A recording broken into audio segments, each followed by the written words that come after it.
اگر کالا باغ ڈیم ہوتا نا تو اتنی تباہی نہ ہوتی بارشوں اور سیلاب سے۔ دوستو یہ ہے وہ جملہ جو آج کل ہر دوسرے شخص کی زبان پر ہے، اور کیوں نہ ہو کہ ایک بار پھر ملک میں طوفانی بارشوں نے کوہرام برپا کر دیا ہے، کئی شہروں میں سیلاب آ چکا ہے۔ مگر سوال یہ ہے کہ اگر کالا باغ ڈیم ہوتا تو کیا واقعی سیلاب روک بھی پاتا؟ اگر ہاں تو کیسے؟ تعمیر کے اعلان کے فوراً بعد ہی کالا باغ ڈیم متنازع کیوں ہو گیا تھا؟ کیا اس کے خلاف کوئی سازش رچائی گئی تھی؟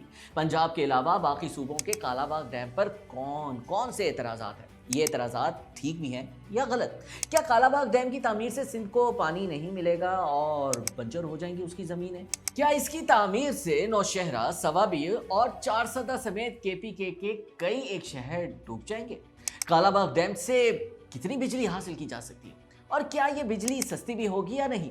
یہ سب اور مزید بہت کچھ ہم بتلائیں گے آپ کو اس ویڈیو میں، لیکن اس سے پہلے ہمارا فیس بک پیج فالو اور لائک کر دیں، جبکہ ہمارا یوٹیوب چینل سبسکرائب کر کے گھنٹی بجا دیں۔ تو دوستو، کالا باغ ڈیم کی تعمیر کے اعلان کے بعد انگلینڈ سے ایک ٹیم پاکستان بلوائی گئی۔ اس ٹیم نے کیا یہ کہ خیبر پختونخوا کے شہر نوشہرہ کے مکانات کی چھتوں پر نشانات لگانا سٹارٹ کر دیے۔ سیٹلائٹ امیجنگ کے لیے لگائے جا رہے تھے یہ نشان۔ ان کا محض صرف مقصد تھا ریسرچ سٹڈی۔ ڈیم کی تعمیر سے پہلے ان نشانات کو لگانا بہت ضروری تھا، مگر برا ہو ان لوگوں کا جنہوں نے بالکل ہی الٹ مطلب دیا ان نشانات کا۔ بنا تحقیق کے یہ بات مشہور کر دی کہ اگر کالا باغ ڈیم بن گیا تو سارے کا سارا نوشہرہ شہر ڈوب جائے گا، پانی آ جائے گا گھروں کی چھتوں پر لگائے گئے نشانوں تک۔ کہا جاتا ہے کہ اس افواہ کا پورا فائدہ اٹھایا پاکستان دشمن عناصر نے۔ انہوں نے خوب ہوا دی اس جھوٹی بات کو۔ نوشہرہ کے کھمبوں پر بھی نشانات لگوا دیے ان لوگوں نے۔ اس دور میں زیادہ اونچے مکانات نہیں تھے، اس لیے کھمبے مکانات سے بلند تھے، یعنی یہ تاثر دینے کی کوشش کی گئی ان کھمبوں تک آئے گا پانی، اور مطلب نوشہرہ کی کوئی بھی شے نہیں بچنے والی، تمام نوشہرہ ہی پانی کے نیچے چلا جائے گا۔ اس کا رزلٹ یہ نکلا کہ کالا باغ ڈیم کا پروجیکٹ کھٹائی میں پڑ گیا۔ حالانکہ نوشہرہ کے ڈوبنے کی خبریں 100% جھوٹی اور بے بنیاد تھیں، کیونکہ کالا باغ ڈیم کا مجوزہ بلند ترین مقام تھا سطح سمندر سے لگ بھگ 915 فیٹ کی ہائٹ پر۔ مطلب اگر یہ ڈیم پانی سے لبالب بھرا بھی ہوتا نا تو سی لیول سے تقریباً 915 فیٹ کی بلندی پر ہوتا پانی، یعنی نوشہرہ کے سب سے نیچے والے حصے کی بلندی اس سے تقریباً 25 فیٹ زائد ہے۔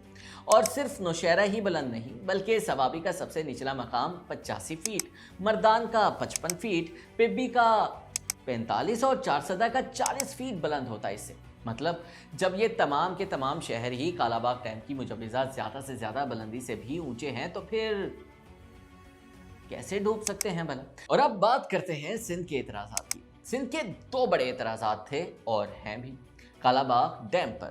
ایک تو یہ کہ اس کے بننے سے سندھ کی زرخیز زمین بنجر ہو جائے گی، دوسرا یہ کہ کوٹری بیراج سے گزرنے والا سندھ کا پانی بھی یہ ڈیم لے اڑے گا۔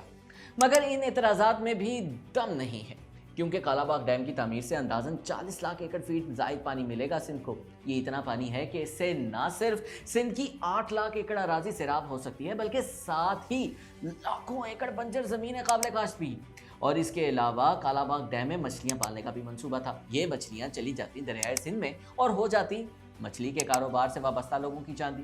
رہا دوسرا اعتراض کہ کالا باغ ڈیم بھرنے کے لیے پانی نہیں ہے، کوٹری ڈاؤن سٹریم سے چرایا جائے گا یہ پانی، تو یہ اعتراض بھی غلط ہے۔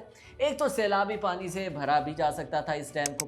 2010 کے سیلاب میں پانی کا بہاؤ تھا 100 ملین ایکڑ فیٹ، جبکہ کالا باغ ڈیم کو بھرنے کے لیے صرف 6 سے 8 ملین ایکڑ فیٹ پانی چاہیے تھا، یعنی اس سیلابی پانی سے کالا باغ ڈیم جیسے 12 ڈیمز بھرے جا سکتے تھے۔